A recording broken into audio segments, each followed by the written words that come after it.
저 안동은 오늘이 처음이에요. 이 얘기는 뭐냐면 제가 안동에 대해서 이미지를 생각한다면 여러분들 얼굴을 가장 먼저 떠올릴 거란 얘기죠. 그래서 여러분들이 안동의 얼굴이다 라고 근데 마스크가 있어서 좀 이제 좀 이렇게 별로긴 하지만 조금 지나면 우리 얼굴과 얼굴을 대면하면서 함께 웃는 낯을 볼 수 있는 날이 오겠죠. 그 날이 빨리 왔으면 좋겠어요. 그죠? 그래요. 아, 그냥 만감이 교차합니다. 그러니까 저는 제가 누구인 줄 알아요. 그리고 여기가 안동이 타지이지만 타지에 와서도 제가 뒤에서 마음의 안정을 느끼고 마음이 편안함을 느낀 건 제가 저희 동네 교회에서 늘 부르던 그 찬양이 여기서도 울려 퍼지고 제가 저희 동네에서 사랑하던 그 하나님에 대한 고백이 여기서도 있고 하니까 뭐 여러분들을 처음 봤든 그렇지 않든 간에 우리가 한 가족이구나. 메시아 안에서 한 가족이구나 라는 걸 너무나 뒤에서 절절하게 느낄 수 있었습니다. 여러분 매일 똑같은 사람 얼굴 보면서 똑같은 예배 드리니까 이게 별로 마음에 안 와닿으실 수 있는데 제가 지금 전국에 있는 여기저기 교회를 순회하고 있잖아요. 순회해서 새로 이제 교인들을 만나게 되면 교인들을 만날 때마다 제 마음이 뛰고 이게 우리를 하나님의 가족으로 아브라함 가족으로 묶어주신 그 하나님의 은혜와 섭리와 계획과 그 안에서의 다양한 색깔들로 빛나는 일상들이 얼마나 아름다운 것인지 새삼 느끼게 됩니다. 그래서 제가 신학생이었다 보니까 한국교회 욕하는 거 너무 쉬워요. 한국교회 이래서 문제야, 저래서 문제야 이런 얘기 정말 참 많이 저도 했는데 사실은 돌아보면 우리가 지금껏 갖고 왔던 전통이 얼마나 귀한 것인지 우리가 욕하는 것 때문에 우리가 정말 좋은 것들을 놓쳐서는 안 되겠다는 생각을 여기 안동에 와서도 더욱더 하게 됩니다. 제가 오늘 아무것도 아닌 사람인데 이 자리에 와서 이렇게 얘기할 수 있는 자리를 얻게 된 것은 지금 작금의 한국교회가 겪고 있는 시대적 과제 때문에 그렇습니다. 그래서 이 시대적 과제, 한국교회가 맞닥뜨리고 있는 시대적 과제가 무엇인지 여러분과 함께 나누고 함께 이 일을 해나가자고, 이 일에 함께 참여하자고. 그러니까 여러분들 쭉 들어보시고 이게 어떤 내용인지 한번 제가 간 이후에도 교회가 함께 반추해보는 시간을 꼭 가졌으면 좋겠다라는 생각이 듭니다. 화면 한번 넘겨주세요. 그러니까 제가 오늘 하려던 얘기는 이 친구 얘기예요. 저 친구 누구냐 하면 신천지 교인입니다, 여러분. 여러분 신천지 교인 하면 어떤 생각 드시나요? 신천지 교인. 여러분 혹시 주변에 아는 사람 중에 신천지 교인이 있는 그런 분이 또 계신지 모르겠습니다. 안동에도 분명히 있고요. 지금 전국 도처에 신천지 교인들을 어렵지 않게 이제 만나볼 수 있게 됐죠. 신천지 교인 하면 대번에 떠오르는 인상은 한국 교회를 위협하는 원수다라고 생각할 수 있죠. 또 그렇게 생각하는 것도 이해가 됩니다. 왜냐하면 신천지 교인들이 그동안 자신의 정체를 숨기고 한국 교회에 대한 위협을 많이 해온 것이 사실이니까요. 그래서 딱 신천지 교인에 대해서 떠오르는 이미지는 이 사람들 한국 교회를 향한 적대감을 갖고 있구나 라고 우리가 생각하게 됩니다. 그리고 아니나 다를까 이 신천지 교인은 한국 교회를 바벨론 교회라고 부르면서 이제 타도의 대상으로 삼아요. 그래서 이제 신천지 교인 미워하는 사람들 만나는 건 사회에서도 쉽게 찾아볼 수 있고 교회 안에도 그렇습니다. 근데 저는 그동안 어떤 일을 해왔냐 하면 저랑 잘 지내던 제 친구가 신천지 교인이 돼버렸기 때문에 무작정 그 친구를 미워할 수는 없었어요. 그리고 또 저뿐만 아니라 가족 중에 신천지 교인이 발견된 권사님들, 집사님들, 장로님들 얘기를 제가 많이 들어왔거든요. 그러면 어느 날 우리 가족이 신천지 교인이라는 걸 덜컥 알아버렸을 때 갑자기 그 사람들을 미워하고 증오할 수는 없는 거잖아요. 일단 우리 식구잖아요. 호적을 팔 수도 없는 거잖아요. 무조건 거리를 두는 게 능사가 아닐 거잖아요. 그래서 제가 여러분보다 조금 먼저 했었던 일은 어떤 것이었냐면 지난 한 3년여 시간 동안 신천지 교인들을 만나왔습니다. 그래서 어떤 경험을 해왔고 어떤 생각을 갖고 있는지 들어볼 수 있는 기회를 제가 갖게 되었어요. 그래서 얘기를 들어보니 이 사람들 속 마음을 들여다보니까 그래요. 이 사람들이 한국 교회를 향한 적대감을 갖고 있는 게 맞아요. 그런데 그 적대감 이면엔 뭐가 있냐 하면 신천지 바깥에 대한 두려움이 있었습니다. 그리고 이 두려움은 교육받은 두려움이에요.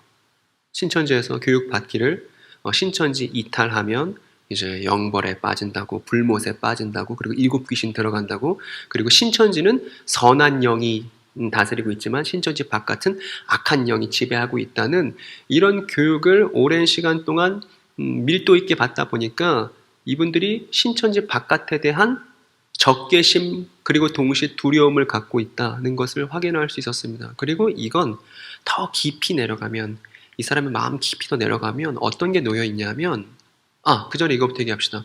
그런데 이렇게 신천지를 이탈하면 너 영벌 받고 불못 빠져 이런 걸로 이제 신천지 교인들 겁을 줘서 못 나가게 하는데 사실 이렇게 이탈을 막는 방식들 우리 조직을 나가면 저주를 받을 거라고 말해서 이탈을 막는 방식은 그 사이비 이단들의 전통적인 방식이에요. 그래서 지금 신문기사 뭐냐면 예전에 전도관이라는 이단이 있었습니다. 혹시 아는 분 계시죠? 신앙촌 상회 운영하고 있죠. 지금도 잔존 세력이 남아있죠. 거기서도 전도관 이탈하려는 사람들한테 박태선이 뭐라 그랬냐면 전도관 나가면 영육이 썩어 문드러진다라고 얘기했습니다. 근데 전도관 이탈한 사람 그때 이후 되게 많은데도 영육이 썩어 문드러진 사람 있다 없다? 없잖아요. 그죠? 그러니까 이게 이탈을 막는 이런 방식, 사이비 이단의 전형적인 방식인데 신천지에서도 여전히 똑같이 이런 방식들을 사용합니다. 어쨌든 저 두려움의 이면으로 내려가면 어떤 게 있냐 하면 성경과 기독교에 관한 무지가 있습니다. 신천지 교인들이 성경을 잘 말하는 것 같지만 사실은 성경에 대해서 잘 모르고 기독교에 대해서 비판하는데 열을 올리지만 사실 기독교에 관해서 잘 몰라요. 그래서 사실 저 적대감과 두려움과 무지는 한몫에 돌아갑니다. 신천지 교인들 마음속에 있는. 근데 문제가 되는 건 뭐냐면 저 신천지 교인이 된 사람들 중에는 기독교에서 오랫동안 몸담고 있다가 지역교회에서 오랫동안 몸담고 있다가 그렇게 신천지로 넘어갔던 사람들도 상당수 있습니다. 근데 여기서 우리가 느끼는 충격은 기독교회에 오래 몸담고 있었음에도 불구하고 성경 이야기가 무엇인지 정작 기독교가 무엇인지 모른 채 신앙생활을 오래 할 수 있다는 것이죠. 충격적으로 말입니다. 그래서 교회에 오랫동안 다녔던 분들에게 성경 이야기 좀 들려주시겠어요? 기독교는 뭐죠? 하고 물어보면 꿀먹은 벙어리가 되는 경우들을 우리가 현실 교회 안에서 쉽게 확인할 수 있는 것이죠. 이거 대단히 아픈 일입니다. 어찌되었든 저 신천지 교인을 이 친구가 대면한다고 생각해 보세요. 이 지금 맞은편에 있는 하얀색 친구는 누구냐 하면 기독교인 친구예요. 기독교인 친구. 여러분도 한번 상상해 보시기 바랍니다. 여러분이 신천지 교인을 대면하고 있는 상황이었다고 말입니다. 그러면 저 친구의 속내를 들여다보고 한번 상상을 해보면 일단 이 친구도 신천지를 향한 뭐가 있냐면 강력한 거부감이 있겠죠. 그죠? 신천지 정말 싫다고 무조건 거리를 유지해야 된다고 생각했을 겁니다. 그리고 이건 왜 그런 거냐면 사실은 신천지에 대해서 두려워하기 때문이죠. 어떤 두려움이냐면 혹시 신천지 교인과 내가 접하면 나도 설득되어서 넘어가는 거 아닐까라는 두려움. 신천지 교인이 교회 안에 있다는 사실이 발견되면 교회 사람들 다 설득해서 우리 교회에 큰 분란이 일어나는 거 아닐까라는 두려움, 이런 것들이 같이 작동을 하는 것이죠. 그런데 그 이면에는 더 깊은 층위에는 뭐가 놓여 있냐면 성경과 이웃에 관한 무지가 기독교인에게도 마찬가지로 있다는 것입니다. 이 얘기를 드린 이유는 뭐냐면 여러분, 만약에 예수님이 지금 우리 옆에 계시다면 우리가 물어보는 거예요. 예수님, 지금 한국교회가 신천지 문제로 어려움을 겪고 있습니다. 우리 어떻게 해야 될까요? 이렇게 우리가 예수님께 물어본다면 예수님께서 그래, 신천지 교인 미워하고 그냥 거리를 유지한 채 걔네 신경 쓰지 말고 니네 예배 잘 드려라 이렇게 말씀하셨겠어요? 절대 안 그러셨을 것 같아요. 왜냐하면 예수님은 자기에게 반대하는 사람들도 찾아가서 만나보고 대화하고 그들이 뭐가 문제였는지 짚어주셨으니까요. 그리고 예수님은 유대 지도자들을 비판하셨지 그 유대 지도자들 밑에서 힘겹게 살아가는 사람들도 함께 비판하지는 않으셨잖아요. 그러니까 이건 우리가 예수님께 배워야 되는 거예요. 그래서 신천지 지도부에 대한 날카로운 비판이 필요하지만 사실 지금 신천지 일반 교인들은 잘 모른 채 두려운 마음에 자기들끼리 똘똘 뭉쳐있는 대단히 불쌍한 사람들입니다. 왜 불쌍하다고 말하냐 하면 자신이 지금 겪고 있는 그 처지가 얼마나 불쌍한 것인지 스스로 모르기 때문에 더 불쌍한 것이죠. 그죠? 그러니까 그 사람들에 대한 긍휼의 시선이 필요합니다. 여러분, 사회는 냉혹해요. 사회는 신천지 교인들에 대한 긍휼의 시선을 보여주지 않습니다. 문제 집단이라고만 생각하죠. 그런데 여러분 생각해 보십시오. 좀 있으면 이제 이만희 선생님이 돌아가시겠죠? 그죠? 영원히 살 리 없잖아요, 그 양반이. 그러면 이만희 씨가 죽고 나면 마치 자기가 거기에다가 온통 소망을 걸어놨는데, 마치 어떤 주식을 사서 그 주식에다가 많은 시간과 많은 애정을 쏟았는데 그게 상장 폐지된다는 소식을 듣는 거랑 똑같단 말입니다. 그러면 그렇게 이만희 씨 사후 마음의 상처를 입을 많은 신천지 교인들이 신천지가 붕괴되고 나면 어떻게 할까요, 여러분? 다 그 사람들이 고스란히 한국교회로 들어올 수 있을까요? 그렇지 않아요. 아마도 제2, 제3의 신천지를 만드는 마중물 역할을 하게 될 겁니다. 한국교회는요, 그동안 대형 이단이 생기고 그 대형 이단이 무너지고 또 다른 이단이 출현하고 하는 이 과정들, 우리 저번에 조민호 목사님 모셔갖고 그 이단의 계보 배우셨잖아요. 그 이단의 계보가 쭉 이어지잖아요. 이거 대단히 우리가 부끄러운 거예요. 왜냐하면 대형 이단이 생기고 없어지는 와중에 이단 안에서 잘못된 생각을 갖고 있는 사람들을 한국 교회가 제대로 섬겨준 적이 있다는 거예요, 없다는 거예요? 없다는 거예요. 그래서 그 상처 입었던 사람들이 또 다른 이단을 만드는 걸 우리는 방관해 왔다는 것입니다. 한국 교회가. 그렇기 때문에 제가 시대적 과제라고 앞에서 말씀드렸잖아요. 신천지의 종막이 분명한 사실로, 우리에게 임박한 사실로 지금 우리가 눈에 보고 있는데, 신천지가 무너졌을 때 거기서 상처 입은 사람들이 제2, 제3의 또 다른 사이비 이단을 만들 수 없게끔 만들려면 뭐가 필요하냐 하면 교회의 사랑이 필요하다는 것입니다. 그들을 두려워하지 않고 그들을 잘 이해하고서 그들에게 제대로 된 성경 이야기를 전달해 줄 수 있는 역할을 지역 교회가 해야 한다는 거예요. 그래야만 대한민국 사회 안에서 이 신천지 이단 문제를 우리가 우리 시대에 해결했다고 말할 수 있을 겁니다. 근데 간혹 어떤 분들은 이런 생각 갖고 계세요. 그거는 윤재덕 소장 같은 특별한 사람들이나 하는 거야. 이단 사역은 특수 사역이야 라고 생각하는 분들이 계시고 심지어 목사님들 중에도 계십니다. 근데 그렇지 않아요. 저는 아무것도 아니고 이단 사역은 특수한 사람만 하는 게 아니라 원래 교회가 해왔던 겁니다. 초대교회부터 중세부터 모든 교회들이 사실은 이단과의 투쟁 속에서 신학이 발전했고 그러면서 건강해졌죠. 자, 그래서 오늘 목사님과 대화하면서 이런 얘기 했습니다. 제가 10년간 전도사 생활을 하면서 어느 날 전화기를 보니까 전화기의 기역부터 히읗까지 다 교회 사람들인 거예요. 여러분 전화도 그렇죠? 그죠? 다 교회 사람들인 거예요. 근데 제가 전도사 생활 열심히 하면서 복음 때문에 마음 떨려서 나 이 복음 너무 내 인생에 변화를 줬다고, 내가 이 복음 너무 사랑한다고 해서 마음 절절하게 자신의 변화를 고백하는 사람들을 만난 게 손에 꼽습니다. 여러분은 어떠신가요? 근데 제가 이 신천지 교인들을 만나고 다니면서 느끼는 건 복음이 정말 필요한 사람들이 이 경계에 있어요. 한국교회와 신천지의 경계, 이 사이에 복음을 정말로 필요로 하는 사람들이 있고, 이 여기엔 피 흘리고 관계의 아픔 때문에, 성경의 오해 때문에 괴로워하고 있는 사람들이 이 경계에 넘쳐납니다. 그래서 이 자리는 메시아 예수를 따르는 사람들이 섬길 자리라는 걸 확신을 갖게 됐습니다. 그런데 몇몇 특수한 사람들이 섬기는 것으로는 모자라요. 예수를 사랑하기 때문에 그분의 이야기를 잘 알고 그 사람들에 대해서 안타까움을 갖고 긍휼한 마음을 갖고 있는 사람들이 이 일을 다 하겠다고 나서야 됩니다. 전국의 교회 정말 많죠? 이 정말 많은 교회들 나서면 신천지 문제 정말 쉽게 해결할 수 있을 거예요. 근데 문제는 어디에 있냐면 우리의 생각에 있어요. 우리가 생각을 바꾸고 준비하기만 한다면, 제대로 실제적인 준비를 갖추기만 한다면 우리 시대에 하나님께 칭찬받을 만한 일을 우리가 할 수 있을 거라 생각이 듭니다. 그래서 요 세 가지, 거부감, 두려움, 무지, 신천지 교인만 갖고 있는 거 아니다. 우리도 갖고 있는 거다. 그러니까 이거 극복하자는 것으로 오늘 이야기의 서론을 제시하려고 합니다.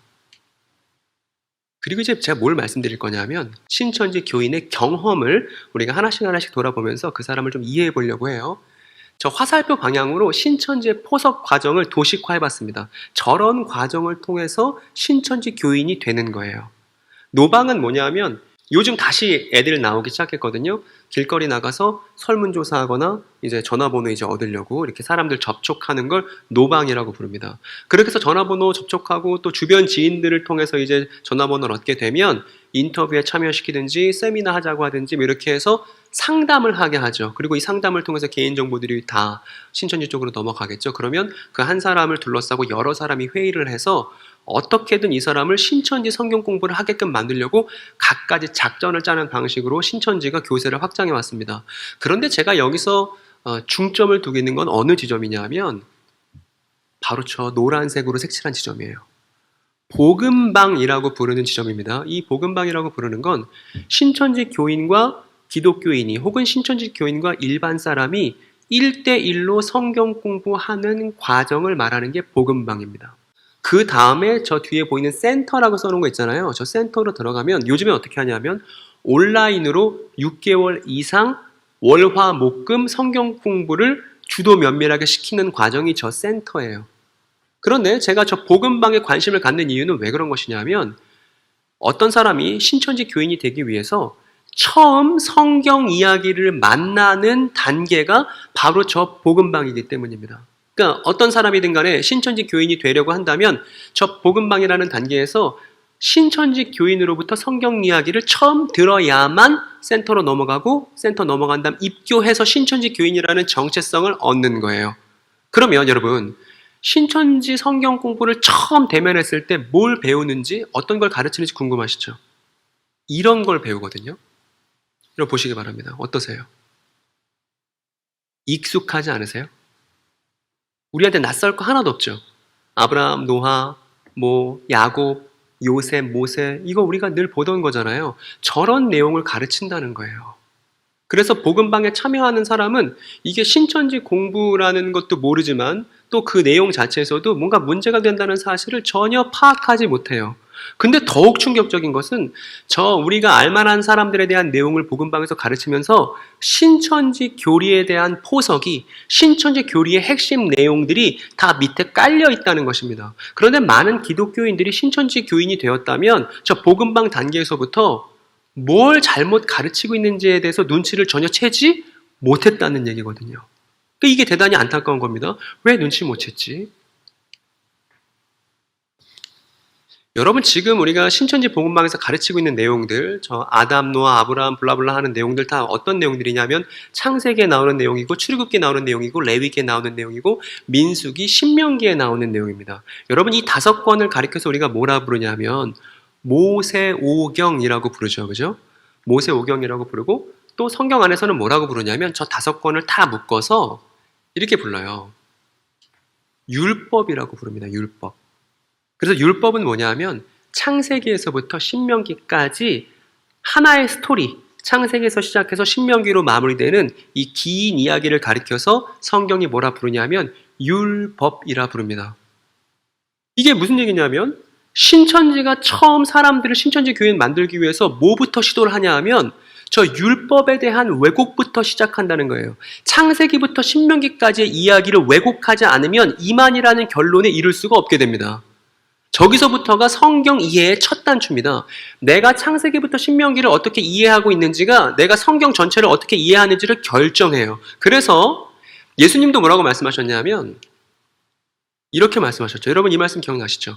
율법은 1.1획도 없어지지 않고 다 이루어진다. 즉 창세기부터 신명기까지 이야기는 다 이루어지는 거야. 예수님이 이렇게 말씀하셨습니다. 그리고 또 이 사람 바울인데 바울은 또 뭐라고 그랬냐면 그리스도는 어떤 분이시냐 하면 창세기부터 신명기까지 이야기의 결말과 결론이 되시는 분이 바로 예수 그리스도야 라고 로마서에서 바울이 얘기했단 말입니다.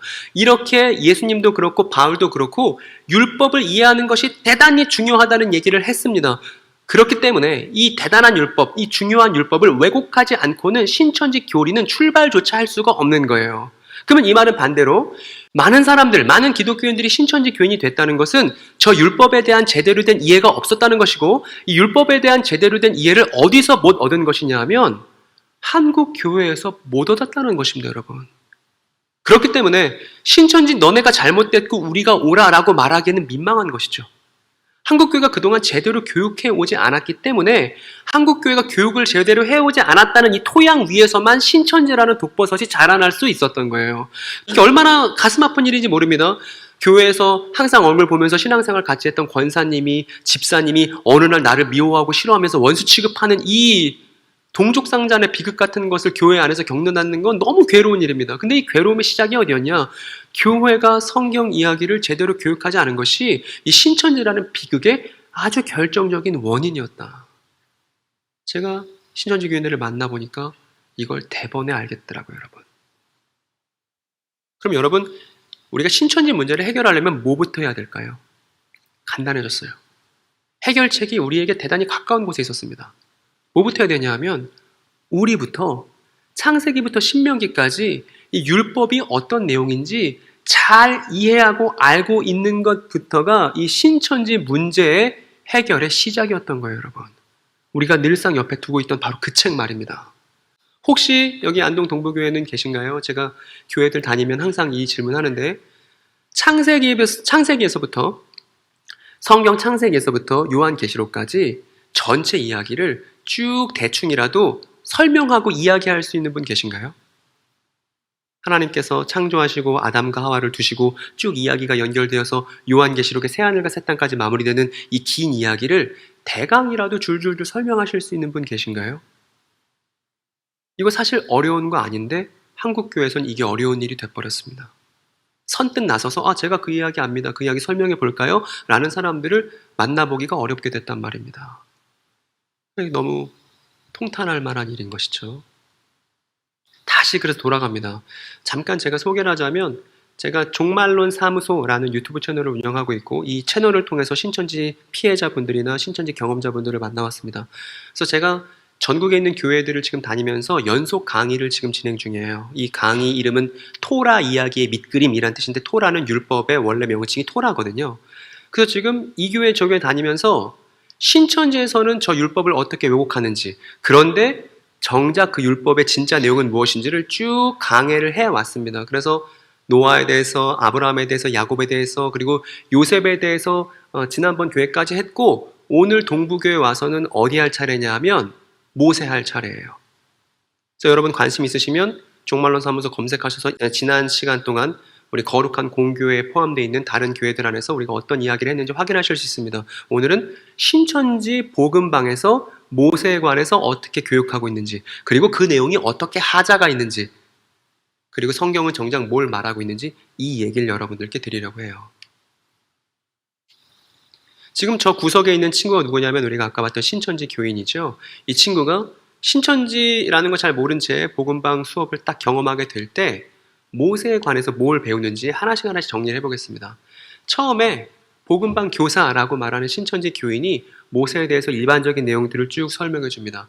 야곱의 가족 70명이 고센 땅으로 들어가서 이집트 안으로 들어가서 요셉을 모르는 파라오가 등극했더니 거기서 이제 고생길이 시작됐고 노예 생활이 시작됐더라, 이런 얘기들을 쭉 하는 것이죠. 그러다가 내용이 어떻게 뛰냐 하면 이게 신천지 복음방의 핵심이에요. 이렇게 얘기합니다. 복음방 교사가 말씀과 너와의 관련성을 찾아보자, 이 말씀과 네가 어떤 상관이 있는지를 찾아보자, 이렇게 얘기를 자주 합니다. 그래서 어떤 걸 시키냐 하면 이런 거죠. 모세가 핑계가 많았잖아요. 하나님께서 내 백성 네가 이끌어내라, 네가 파라오한테 가라 그랬더니 모세가 핑계가 많잖아요. 그런데 그 핑계 많던 모세도 나중에 이스라엘의 지도자가 되지 않습니까? 그러니까 신천지에서도 뭐라고 하냐면 그 핑계 많던 모세도 민족의 지도자가 됐듯이 너도 그렇게 될 수 있어, 이렇게 교육해요. 여러분 지금 제가 얘기하는 이 신천지 교육 내용이 이상하게 들리세요? 그냥 뭐 그러려니라고 들리세요? 아니면 되게 이상하다고 들리세요? 어떠세요? 또 뭐라고 말하냐면 너의 이집트는 뭐야? 출애굽기를 공부하면서 너의 애굽은 뭐야? 너의 가나안은 뭐야? 이렇게 질문을 던집니다. 여기서 너의 애굽은 뭐냐 하면 네가 신천지를 공부하는 데 있어서 방해되는 게 뭐야? 이 질문이에요. 그리고 너의 가나안은 뭐야? 이거 뭐냐 하면 너 여기 복음방 교육 마치고 센터 가야 돼 라는 얘기를 하고 싶어서 너 이집트에 머물러 있으면 안 되고 가나안으로 가야 돼. 그러니까 너의 이집트가 뭔지 너의 가나안이 뭔지 생각해봐, 이렇게 얘기한단 말입니다. 여러분 여기서도 이상한 거 느끼셨나요? 그리고 결정적으로 이렇게 얘기합니다. 아브라함에게 하나님이 언약하셨는데 뭐 언약하셨냐면 자손 많이 주고 땅 주고 복 준다고 약속하셨잖아요. 그거 모세 때 다 이루어진 거야. 그래서 아브라함이 많아져서 이스라엘이 된 거고 가나안 땅을 얻은 것이고 아브라함이 하셨던 언약이 모세 때 이루어진 게, 약속이 성취된 게 신이 존재한다는 증거야, 이렇게 교육합니다. 이게 전부예요, 여러분. 이게 신천지 복음방에서 모세에 관련된 얘기 가르치는 게 이게 대부분 얘기를 다 드린 겁니다. 여러분 이 내용 이상한 거 느끼셨어요? 어떠세요? 그냥 뭐 특별한 것 없는 이야기네 싶으세요? 아니면 이거 진짜 심각한데 느껴지시는 어떠신가요? 잘 모르시겠죠, 그죠? 거기 앉아있던 기독교인들도 잘 몰랐던 거예요. 그냥 뭐 이런 얘기 하네. 그리고 넘어갔던 거죠. 근데 지금 제가 말씀드렸던 이 내용에는 심각한 문제점을 갖고 있습니다. 심각한 문제점. 제가 그거를 분별해 드릴게요. 다시 이 친구입니다. 그러니까 저런 교육, 저 신천지 복음방 교육을 계속 받게 되면 어떻게 생각을 하게 되냐면, 성경은 누구를 위한 책이라고 생각하냐면, 성경은 나를 위한 책이야. 성경은 나와의 관련성을 찾아야만 하는 책이야. 이렇게 오해하게 됩니다. 두 번째로, 신천지 복음방 교육에 참여하는 친구는 성경 전체를 읽어본 적이 없어요. 창세기부터 요한계시록까지 꼼꼼하게 읽어본 적이 없습니다. 그런데 앞에서 말하는 강사는 다 읽어봤을 거라고 생각하고 나는 다 읽어보지 않아서 모르겠지만 강사님은 맞겠지라고 자신의 판단 권한을 그 사람한테 넘겨놓습니다. 그런데 진실은 뭐냐면 그 앞에서 가르치고 있는 강사도 성경을 처음부터 끝까지 읽어본 적이 없어요. 즉 한 번도 읽어보지 않은 사람들이 신천지 교리 내용 가지고 가르치고 배우는 자리가 신천지 교육 자리라는 것입니다.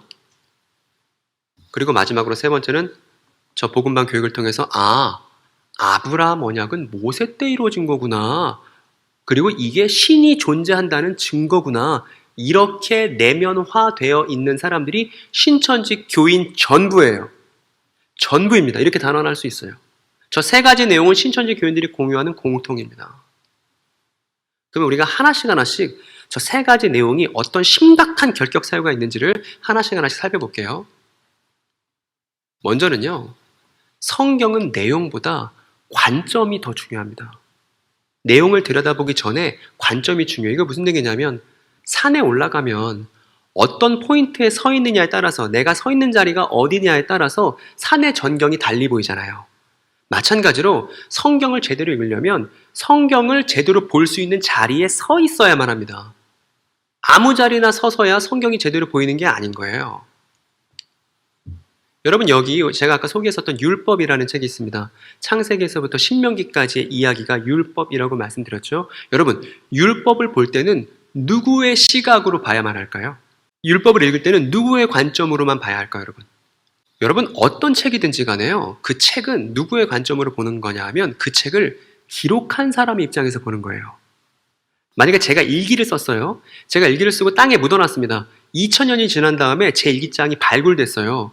누구의 관점으로 그 일기를 읽으면서 그 일기를 연구해야 되냐 하면 그것을 기록한 저의 관점으로 그 일기를 연구해야겠죠. 다시요. 글은 그 글을 기록한 사람의 관점에서 보는 게 당연한 거예요. 당연한 것입니다. 그런데 사람들이 이상하게도 성경만 펼치고 나면 그 성경을 기록했던 기록자를 새까맣게 까먹고 자기 마음대로 보려고 해요. 혹은 하나님의 관점으로 본다고 하면서 결국 삥 돌아서 자기 마음대로 보려고 합니다. 이게 아주 큰 문제예요. 그러면 우리가 창세기부터 신명기를 쭉 보려고 한다면 반드시 이 사람의 관점으로 봐야만 합니다. 창세기부터 신명기를 기록한 그 사람의 관점으로 말이에요. 누구예요, 여러분? 그렇죠. 그게 나와야죠. 모세의 관점으로 율법을 봐야 한다는 거예요. 이걸 잊으면 안 된다는 것입니다. 아까 말씀드렸던 신천지 복음방 교육 내용의 큰 결격사에 뭐냐면 성경은 나와의 관련성을 찾는 건 한참 뒤에 하는 거예요.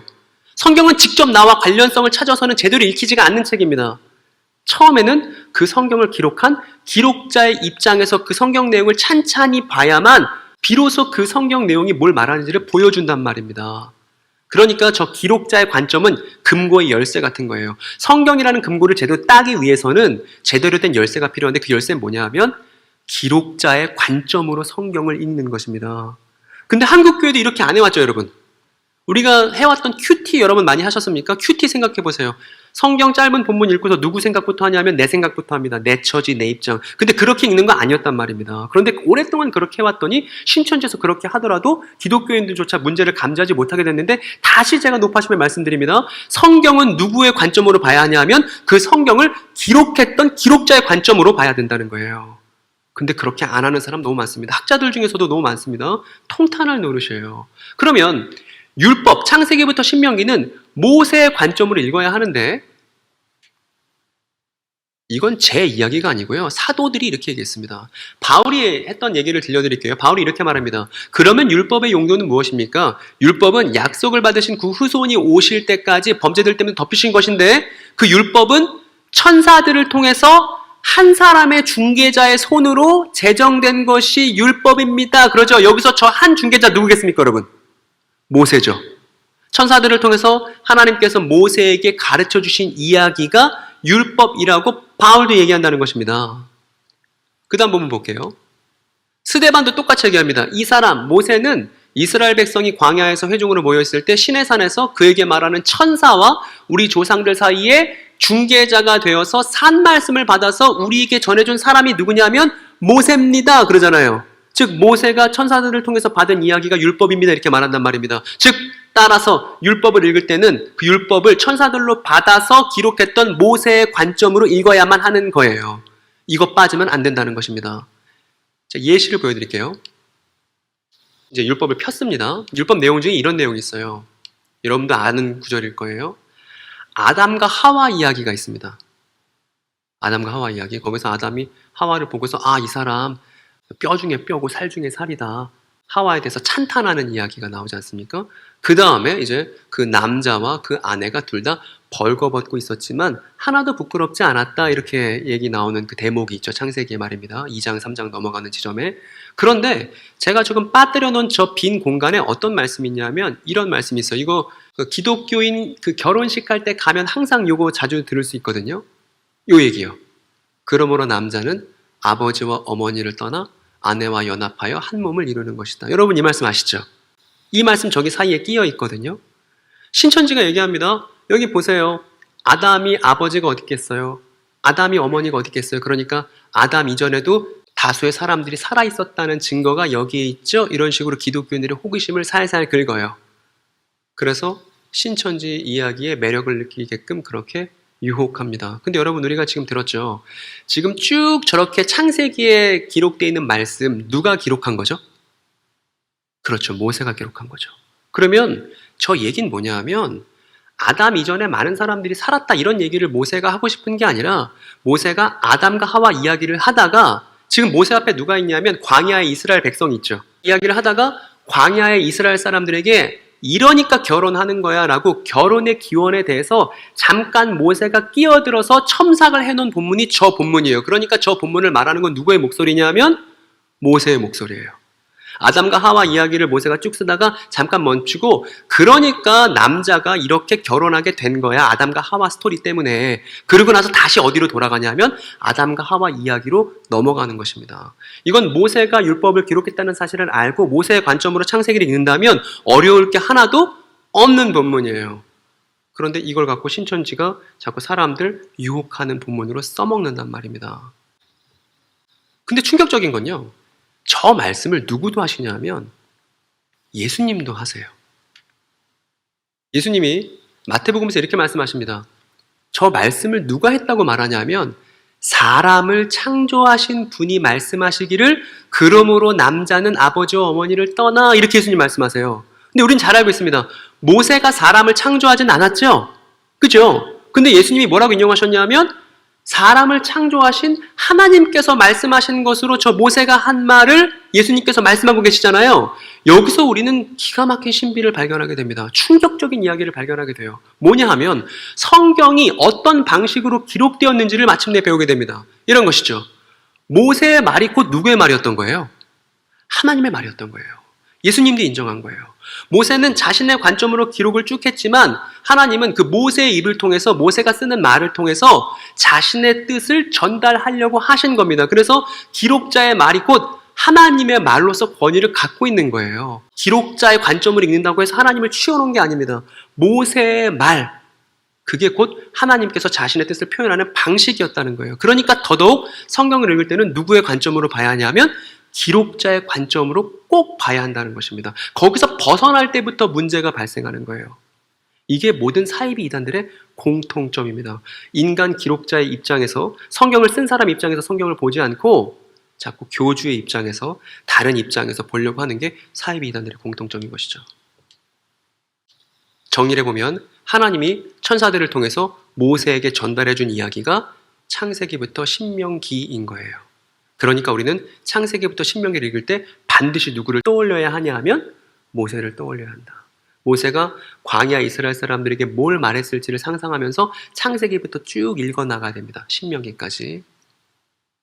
그래서 이걸 우리가 배울 수 있는 거죠. 이게 중요한지 몰랐죠. 그죠? 저는 이거 신학교에서 배울 때 너무나 당연한 거라고 생각했어요. 이거 뭐 당연한 걸 가르치나? 이렇게 생각했는데 신천지 교인들을 만나보니까 당연하게 알고 있던 게 너무 소중하다는 것을 새삼 깨닫게 되는 것이죠. 그래서 베드로도 사실 이 얘기를 했습니다. 베드로가 뭐라냐면 여러분이 무엇보다도 먼저 알아야 할 것은 이겁니다. 아무도 성경의 모든 예언을 제멋대로 해석해서는 안 됩니다. 베드로가 이렇게 말합니다. 이 제멋대로 해석해서는 안 됩니다 말은 목회자만 성경 해석할 수 있는 권한이 있습니다. 이런 얘기하는 거 아니에요. 저 제멋대로라는 말은 내 관점으로라는 말이에요. 누구도 성경을 자기 관점으로 봐서는 안 됩니다. 이렇게 얘기한 겁니다. 그럼 누구의 관점으로 보느냐? 그 뒤에 써놨어요. 그러니까 신천지 교인처럼 읽으면 안 된다는 거예요. 어떻게 봐야 되냐면 예언은 언제든지 사람들에서 나온 게 아니라 사람들이 성령에 이끌려서 하나님께로부터 오는 말씀을 받아서 한 것이니까 성경은 그렇게 기록된 것이니까 그 하나님의 말씀을 받은 그 사람의 입장, 그 기록자의 입장, 계시받은 사람의 입장에서 성경을 보는 것이 건전한 것이라고 이미 2000년 전에 사도 베드로가 우리에게 가르쳐준 바가 있습니다. 이것을 우리가 잘 기억할 필요가 있어요. 그래서 우리가 이 친구 만났습니다. 제가 또 그림을 그려봤는데 여기 있는 분들은 한 명은 안동 동봉교회 권사님이고 한 명은 청년이에요. 맞닥뜨렸더니 신천지 교인의 입에서 이런 말이 나온 거예요. 성경은 나를 위한 책이에요. 성경에서 나의 관련성을 찾아야만 합니다. 뭐 이런 얘기를 한 겁니다. 그때 안동 동부교회 교인들 입에서 무슨 얘기가 나와야 되냐 하면 아유 그거 아니야. 모세의 눈으로 창세기부터 읽어볼래? 이 얘기가 나와야만 한다는 것이죠. 두 번째입니다. 두 번째 뭐냐면 우리 두 번째 앞에 있는 거 같이 읽어볼까요? 시작! 전체, 직접. 이 말을 또 기억해 주세요. 전체, 직접. 무슨 얘기냐면 또 이 친구 나왔어요. 신천지 친구인데 또 이제 앞에 당혹스러워하는 기독교인이 나왔습니다. 어찌할 바 모르는 신천지 교인에 대한 거부감과 두려움으로 사실은 근데 정작 본인이 신천지 교인이 어떤 사람인지 또 성경 이야기에 대해서 잘 모르고 있는 무늬만 기독교인 친구가 앞에 당혹스러워하고 있죠. 왜 당혹스러워하냐 하면 저 친구가 이렇게 말한 거예요. 아니 창세기에 뱀이 하와한테 말을 걸잖아요. 뱀이 말을 하다니 그게 말이 되나요? 그러니까 이건 비유로 읽어야 되는 거예요. 이렇게 신천지 교인이 얘기했습니다. 저 말을 듣는 기독교인이 그런 것 같기도 해. 그래서 복음방 수업을 쭉 따라가다가 센터 수업 들으면 신천지 교인 돼버리는 것이죠. 만약에 여러분 누군가가 여러분들에게 와서 아니 뱀이 말하는 게 말이 돼요? 이렇게 여러분들께 물어봤다면 그 사람이 신천지 교인이 됐든 무신론자가 됐든 간에 여러분들에게 저런 질문을 했다면 여러분들은 뭐라고 답변하실 거예요? 아 그냥 말했나 보지 그냥 넘어가요? 저 질문 때문에 많은 사람들이 또 신천지 교인이 된 겁니다. 저거 우리 목사님은 안 가르쳐줬는데 신천지를 가르쳐준다고? 배워봐야겠다. 이런 것이죠. 근데 이때 우리가 느끼는 충격은 저렇게 말하는 신천지 교인이나 저 얘기에 당혹스러워하는 기독교인이나 둘 다 직접 전체를 읽어본 적이 없이 저러고 있던 것이다. 구슬이 서말이어도 꿰어야 보배죠. 근데 사람들이 성경 이야기 단편적으로는 많이 알고 있지만 꿰을 줄 몰라서 고민하다가 또 이단으로 가시는 분들 많이 있어서 꿰는 거 어려운 거 아닌데 제가 간단한 방법을 좀 말씀드릴게요. 먼저는 성경은 처음 봐서는 절대 제대로 된 의미를 알 수가 없는 책입니다. 마치 예술 영화와 같아요. 예술 영화 같은 거 처음 보면 무슨 말인지 모르겠잖아요. 또 봐야 할 때잖아요. 그 성경을 반드시 2번을 봐야만 하는 책이에요. 2번. 근데 처음 볼 때의 목적과 두 번째 볼 때 목적이 좀 다릅니다. 처음 읽을 때는 어떻게 하는 거냐면요. 그 이야기가 말하는 당시를 상상하는 거예요. 상상하면서 그 성경을 쓴 기록자의 관점으로 무슨 사건들이 있었는지 사건들 중심으로 빠르게 정리하면서 훌훌 넘어가는 겁니다. 여기서 돌다리 두드려 보겠다고 막 꼼꼼하게 막 고민하고 이러기 시작하면 진 빠집니다. 그렇게 보는 게 아니라 이런 사건이 있었네. 이런 사건이 있었네. 이런 사건이 있었네. 아 그렇구나. 술술술술 넘어가면서 사건 중심으로 대신 그 기록자의 입장을 떠올리면서 쭉 정리를 해나가는 겁니다. 그러다가 질문들이 떠올라요. 이거 왜 그렇지? 이거 왜 써있지? 그럼 그 질문들을 반드시 적어두어야 합니다. 왜냐면 이 질문들이 보물들이거든요. 내가 성경 이야기와 직접 마주쳤을 때만 얻을 수 있는 값진 것들이거든요. 그래서 기록자의 관점으로 사건 중심으로 빠르게 읽고 정리할 때 질문들이 떠올리면 그 질문들을 잘 기재해 두시라.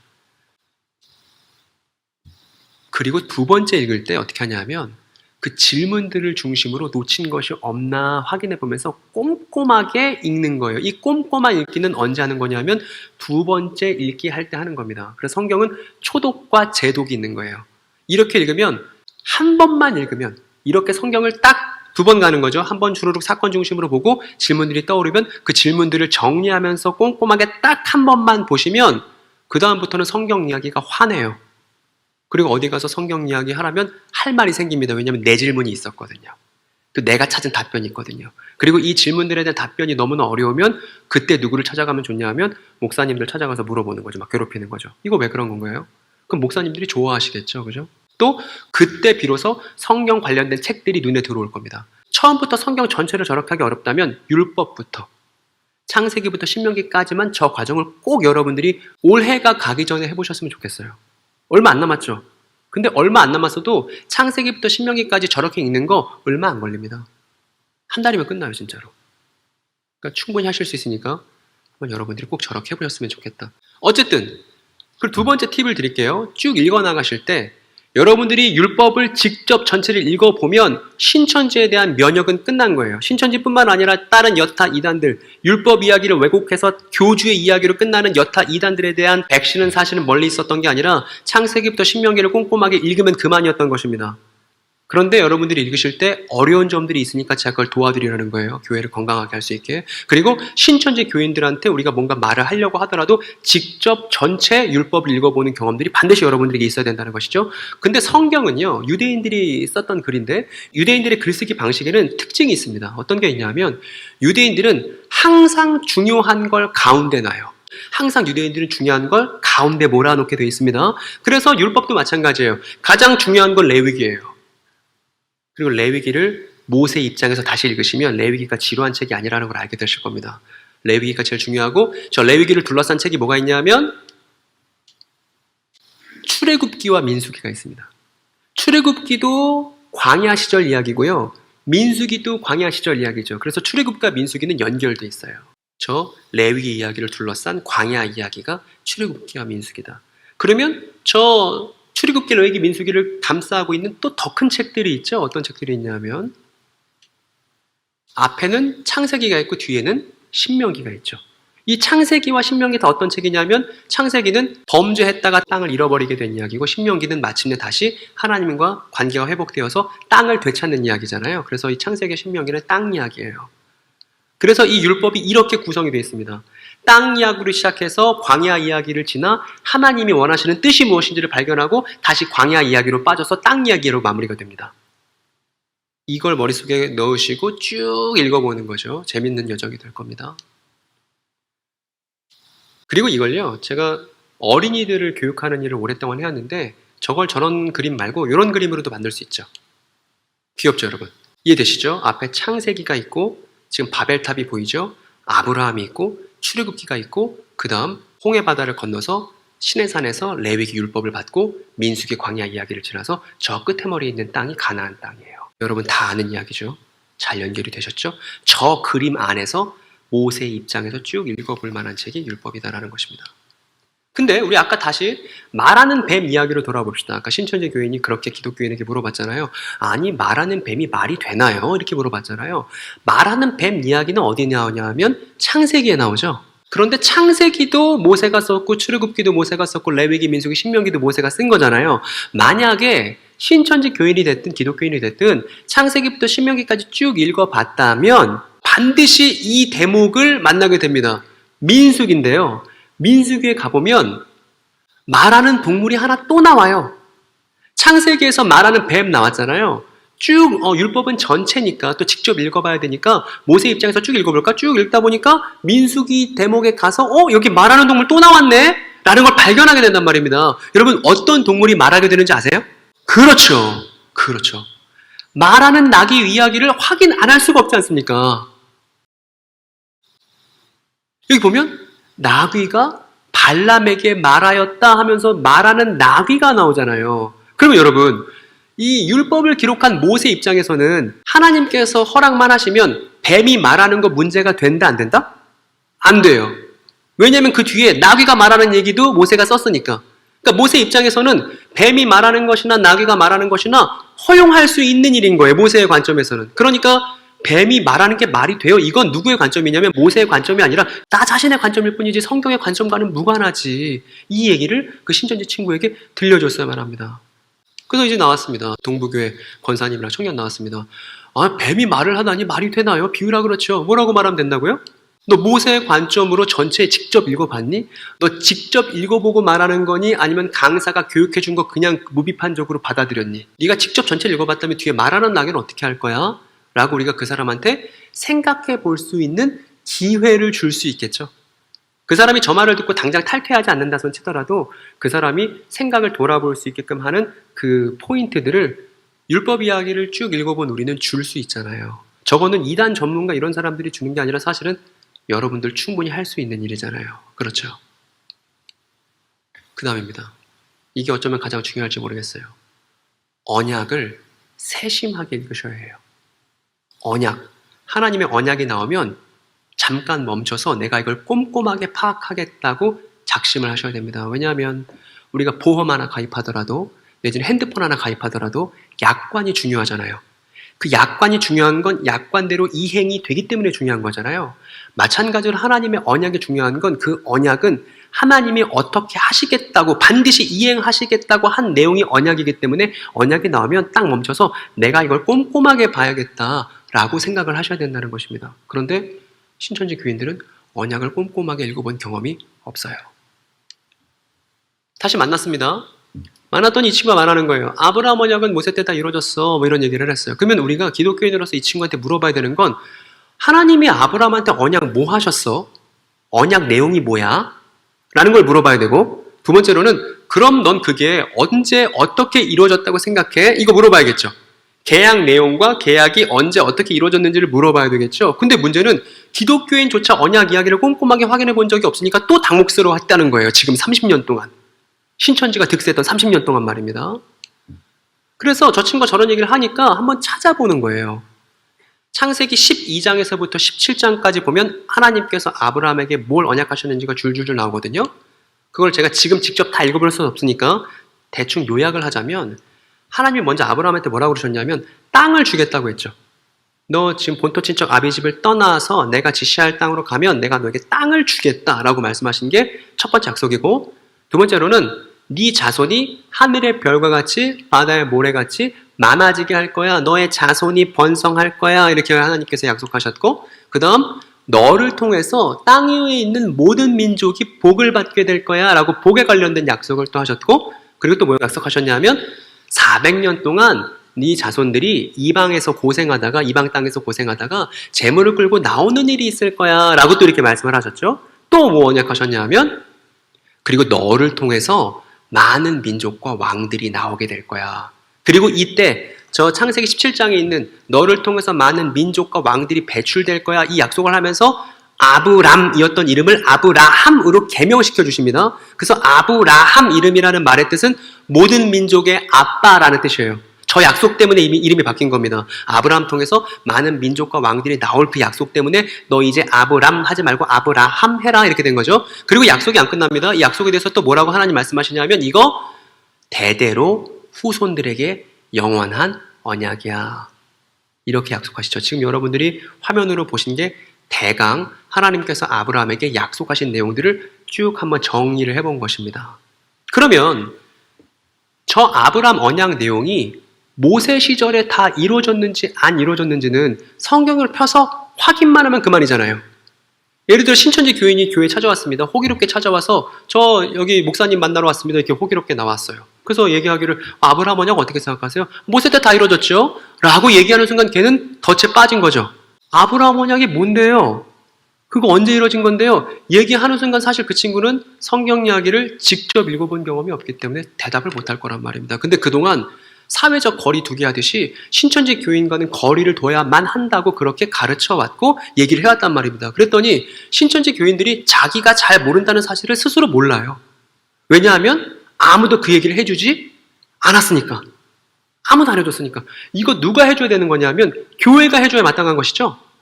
당연히 성경 이야기를 이 지역사에서 맡고 있는 교회를 통해서 그 이야기를 교정받고 들었어야 마땅한 것인데 교회가 자꾸 거리두기만 하다 보니까 이 얘기를 전달받지 못했고 잘 모르는 사람이 잘 알고 있다고 착각하는 일들이 지금 전국에 20만 명이 지금 이 일에 연루되어 있다는 것입니다. 이게 너무 안타까운 거죠. 교회가 교회답게 그 사람들에게 그거 아니라고 말을 해줬어야 된다는 겁니다. 근데 그렇게 못했어. 무서웠어. 왜냐하면 교회도 잘 몰랐으니까. 교인들도 성경 읽었지만 눈을 읽었을 뿐 내용을 정리해 본 적은 없었으니까. 그래서 확인해 봅시다. 아까 제가 보여줬던 그림 보니까 하나님이 아브라함 언약하셨어요. 그리고 저 모세가 있습니다. 저 중간에. 그럼 정말 아브라함 언약이 모세 때 이루어졌는지를 쭉 읽어보면서 확인해 보면 됩니다. 율법 이야기를 읽으면 저 아브라함의 언약이 언제 어떻게 이루어질지 궁금할 수밖에 없어요. 왜냐하면 땅에 있는 모든 민족이 복을 받고 아브라함 후손이 정말 많아지면 그 앞에 있었던 바벨탑 문제나 노아의 홍수 문제나 선악을 알게 하는 남의 열매를 따먹었었던 그 타락의 문제가 해결된다는 것이거든요. 즉 하나님께서 아브라함에게 언약하신 건 내가 타락의 문제를 너랑 언약한 방식으로 해결할 거야. 내가 이런 방식으로 구원할 거야. 내가 이런 방식으로 온 창조 세계를 다시 새롭게 할 거야 라는 청사진이었기 때문에 너무나 중요한 것이거든요. 그래서 율법을 읽다 보면 하나님이 아브라함에게 하신 약속을 언제 이루실까? 이게 온 우주가 새롭게 되는 것이고 하나님의 창조가 완성되는 것인데 이거 언제 어떻게 하실까? 이 궁금증을 가질 수밖에 없습니다. 근데 우리가 잘 알고 있듯이 하나님이 아브라함한테 땅을 상속하겠다고 했는데 모세 시절 아브라함이 땅을 상속받은 적이 있나요? 없습니다. 아브라함 이미 죽었죠. 다시 부활해서 땅을 상속받지 않았습니다. 아브라함은 죽었어요. 자손들이 받았지만 그건 아브라함이 받은 거 아니죠. 여러분 손주들이 땅 받았다고 해서 여러분이 받은 게 아니듯이. 아니에요. 민수기 보면 60만이 됐다고 해요. 남자 장정 60만. 근데 이게 60만 정도가 하늘의 별과 같고 바다의 모래 같은 정도는 아니잖아요. 그죠? 그리고 너를 통해서 땅 위에 있는 모든 민족이 복을 받겠다고 했는데 모세 시절에 땅 위에 모든 민족이 복 받은 일이 있어요? 없어요?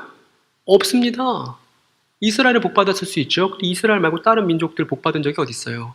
그리고 저거 딱 하나 400년간 이집트에서 고생하다가 재물 끌고 나올 거라는 거 저거 하나 이루어졌습니다. 그리고 신천지 교인들은 저거 하나만 배워요. 400년간 이방 땅에 고생하다가 재물 끌고 나온다는 거 저거 하나만 주구장창 들어요. 그리고 맨 마지막 너를 통해서 많은 민족과 왕들이 배출될 거다. 아브라함이라는 이름의 뜻 모세 때 이루어진 적이 있냐? 없죠. 그러니까 우리가 대충 확인만 해보더라도 아브라함 언약은 모세 때 성취됐다고 말하면 안 된다는 거예요. 시내산에서 모세를 통해서 언약 백성이 임명됐지만 오히려 이 언약 백성은 그 십계명 받는 날 금송아지 숭배하고 엉망진창됐었고 이후에 가나안 땅 차지하고 나서도 하나님께 불순종하는 모습들만 계속 보여주지 않습니까? 사사기 이후로. 그렇기 때문에 저 아브라함 언약은 저 모세와 모세의 백성들을 통해서 이루어진 적이 없어요. 그러면 질문이 남습니다. 모세 때 이루어진 게 아니라면 저 아브라함에게 하셨던 언약은 언제 이루어졌을까? 어떻게 이루어졌을까? 이 질문이 성경을 읽는 독자들에게 반드시 생기죠. 그래서 우리는 이 사람의 도움을 빌릴 거예요. 바울이거든요. 바울이 뭐라고 말했냐면 메시아 예수 때부터 아브라함의 언약이 성취되기 시작한 거야. 그렇게 이야기합니다. 메시아 예수를 통해서 아브라함에게 하셨던 언약이 마침내 성취되는 거야 라고 어디서 얘기하냐면 갈라디아서 3장에 대놓고 써놨어요. 이 얘기는 뭐냐면 아브라함 언약이 모세 때 이루어졌다고 말하는 신천지 교인이 있다면 그 사람은 갈라디아서 3장을 읽어본 적이 있는 거예요? 없는 거예요? 없는 거예요. 그래서 그 안에 고집스럽게 남아있는 겁니다. 그러니까 누군가 그 사람에게 우편 배달부가 필요해요. 자, 읽어볼게요. 그런데 하나님께서 아브라함과 그 자손에게 약속을 말씀하실 때 마치 여러 사람을 가리키는 것처럼 자손들이라고 말씀 안 하시고 너의 자손에게라고 말씀하셨습니다. 왜냐하면 그 자손이 누구냐면 그리스도이기 때문입니다. 라고 바울이 직접 이야기했습니다. 그러니까 우리가 아까 봤던 저 그림에서 아브라함에게 네 자손이 번성할 거야의 그 번성하는 자손은 누구예요? 예수 그리스도가 번성할 거야. 그래서 우리가 예수 그리스도 안에 있는 권속들로서 주님의 번성에 참여한 사람들인 겁니다. 그래서 바울이 에베소서에서 우리가 예수 그리스도 안에 있다고 이야기하는 거예요. 아브라함이 약속받았던 자손의 번성, 그 자손은 누구냐면 예수 그리스도이시다. 그리고 갈라디 3장에 또 이어서 이렇게 말합니다. 제가 말하려는 것은 이것입니다. 하나님께서 이미 맺으신 그 아브라함 언약은 430년 뒤에 맺는 그 모세의 언약이 이걸 무효로 할 수 없습니다. 아브라함 언약은 예수 때 이루어지는 것이기 때문에 모세 때 다 이루어졌다고 말해서는 안 됩니다. 라고 바울이 대놓고 이야기를 하고 있죠. 신천지의 교육 내용과 신천지의 가르침의 내용과 정면으로 충돌하는 내용이 성경에 떡하니 있었던 것이죠. 그래서 오늘 이야기를 정리하면 이렇습니다. 제가 성경 전체를 한 번에 이야기할 수 있냐고, 창세기부터 계시록까지 쭉 이해할 수 있냐고 여러분께 아까 질문 던졌잖아요. 바울은 그걸 해요. 아브라함 자손이신 메시아 예수의 죽음과 부활을 얘기하고요. 그리고 그 메시아 예수의 죽음과 부활을 통해서 예수를 믿게 된 사람들이 그 아브라함 자손이 번성하게 된 언약 성취의 결과라고 말합니다. 그렇기 때문에 이 아브라함 약속의 성취에 누가 있냐 하면 저와 여러분들이 있는 거예요. 우리가 아브라함 언약 안에서 그 성취 때문에 예수 믿는 사람들이 된 것이죠. 너무 감사한 거죠. 그리고 너를 통해서 땅 위의 모든 민족이 복을 받을 거야. 그 약속이 우리를 통해서 성취되고 있는 겁니다. 땅 위의 모든 족속이 복을 받는다고 하니까 여기 안동 땅에도 복 받는 사람들이 생긴 거잖아요. 그러니까 여러분들이 이 언약 내용의 실체들인 것이죠. 그리고 하나님께서 아브라함에게 주시겠다고 말씀하신 땅은 다름 아니라 이 땅 이름이 뭐냐 하면 새하늘과 새 땅이라고 부르는 하나님의 창조세계 전체가 죽음도 없이 새로워지는 것을 새하늘과 새 땅이라고 부르는데 저 새하늘과 새 땅이 아브라함이 상속받을 땅이자 아브라함의 자손들인 우리가 함께 상속받을 땅입니다. 근데 여러분 보세요. 저 아브라함과 함께 우리가 상속받을 이 창조세계 전체를 새하늘과 새 땅이라 하는데 저 새하늘과 새 땅을 한자로 하면 세 글자로 하면 뭐가 되게요? 그러니까요. 이게 얼마나 이게 뒤틀린 문제인지 아시겠습니까? 우리가 상속받을 창조세계 전체를 부르는 이름이 새하늘과 새 땅인데 그걸 자신들 조직 이름으로 차용한 사람들이 대한민국 도처에 있잖아요. 그거 아니라고 우리가 얘기를 했어야 되지 않습니까? 우리가 당사자니까요. 언약 성취의 당사자니까. 근데 잘 몰라서 꿀먹은 덩어리로 있다가 저렇게 커진 거 아니에요? 결국 교회의 반성 지점을 찾자는 겁니다. 교회의 반성 지점을 찾아야 신천지 문제를 해결할 수 있어요. 내가 반성하지 않으면 어떤 문제도 손댈 수 없습니다. 이걸 누가 보여주냐면 아담과 하와가 보여주죠. 아담과 하와가 선악을 알게 하는 나무 먹고 어떻게 해요? 제가 잘못했습니다 그러던가요? 아니요. 저 여자가 저 뱀이 손가락질하고 남탓만 하잖아요. 그러니까 아담과 하와가 문제를 해결할 수가 없는 거예요. 자기 반성이 결여되어 있기 때문에. 여러분 한국교회 일원으로서 우리가 반성해야 합니다. 어떤 거 반성해야 되냐? 우리가 그들을 사랑하지 않았다는 거. 성경에 보면 이웃을 사랑하라 그러잖아요. 근데 또 뭐도 나오죠? 원수를? 그래요. 어쩌면 이웃은 원수의 다른 이름인지도 모르겠어요. 우리가 그 사람들을 위해서 좋은 섬김을 준비하고 그러기 위해서 우리가 성경 이야기를 잘 갖고 닦을 필요가 있었다는 것이죠. 지금이라도 늦지 않았습니다. 그래서 예수를 따르는 사람들이 함께 상속받을 약속의 땅을 가리켜서 성경이 새하늘과 새 땅이라고 부르더라. 그래서 이런 결론을 내리는 거죠. 아브라함 언약의 성취는 곧 성경 전체 이야기예요. 아브라함 언약이 성경 전체를 관통하고 있는 구슬이 서말이어도 꿰어야 보배라고 했을 때 그 꿰는 그 실이 뭐냐면 언약과 예언 이야기가 그 성경 이야기들을 다 꿰는 줄이었다는 겁니다. 그러니까 언약에 세심하게 예언에 세심하게 꼭 읽어야죠. 근데 한국교회 강단에서 예언서에 관련된 이야기 듣기 어렵죠. 그죠? 그래요. 그래서 이제 지금 이 친구 나왔어요. 오늘 결론을 냅시다. 신천지 교인 친구 저렇게 생각하고 있다고 여러분께 말씀드렸잖아요. 그런데 이제 안동 동북에서 준비하는 거예요. 말을 준비합시다. 저들에게 전달할 수 있는 진실한 말을 우리가 선물로 준비합시다. 그래서 저 친구들한테 아브라함 언약 모세 때 이루어진 거 아니야. 아브라함 언약은 메시아 예수를 통해 이루어지기 시작해서 볼래? 그래서 따뜻하게 보여줄 수 있는 여러분. 그리고 성경은 나를 위한 책이야 라고 주장하는 애한테 아니야. 성경은 성령의 인도를 받은 기록자의 입장에서 봐야만 해석이 될 수 있는 책이야 라고 또 소개를 해주고요. 이게 조직신앙 안에서는 영감론이라고 정리가 되어 있습니다. 아마 목사님이 잘 또 이후에 설명을 해주실 거예요. 그리고 나는 다 안 읽어봤지만 강사님 말이 맞겠지 이렇게 하고 있는 친구한테 야 그러면 안 돼. 직접 전체를 읽고 판단해야지. 근데 저 말을 하려면 저 말을 하는 나 자신은 직접 읽어본 경험이 있어야만 하겠죠. 그러니까요. 교회가 먼저 직접 이해하고 읽어보고 그 사람들에게 제대로 된 진실한 이야기, 우리가 살아가고 있는 그 큰 이야기를 전달하자는 것입니다.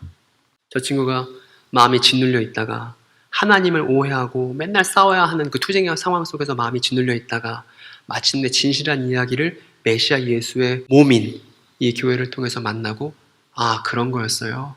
마음의 평안을 얻고 웃을 수 있는 거. 이게 제 소망이거든요. 그리고 또 이게 동부교회 소망이고 한국교회 전체의 소망이 됐으면 좋겠습니다. 그럼 우리가 나중에 예수님을 대면할 때 칭찬받을 만한 일 하나 하는 거예요. 그죠? 이렇게 말하면 되죠. 예수님, 우리가 원수를 사랑했다고.